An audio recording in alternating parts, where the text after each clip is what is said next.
Again, I informed the Speaker and asked clearance about the instructions ng Pangulo. At ang sabi niya, wala tayong magagawa.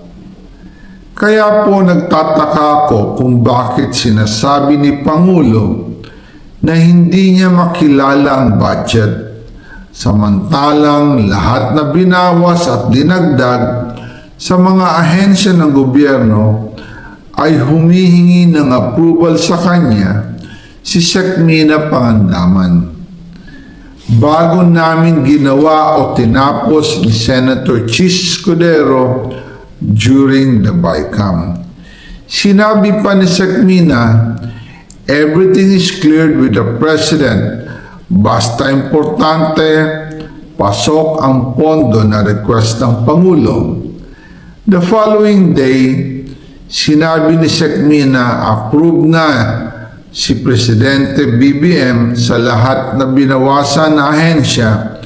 Masaya na ang Pangulo dahil naipasok ang gusto niyang 100 billion insertion.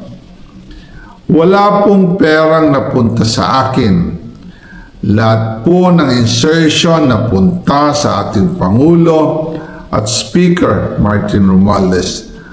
Ako lang at ang aking mga tao, sila Paul Estrada, Mark Tiksay, at ang aking mga security ang nag-deliver papunta sa bahay nila Pangulong Bongbong Marcos at Speaker Martin Romualdez sa North Forbes Park, South Forbes Park, hanggang sa Malacanang.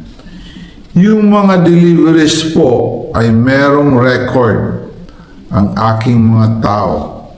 Totoo po yung sinasabi ni Orly Gutesa na nag-deliver siya sa Forbes Park.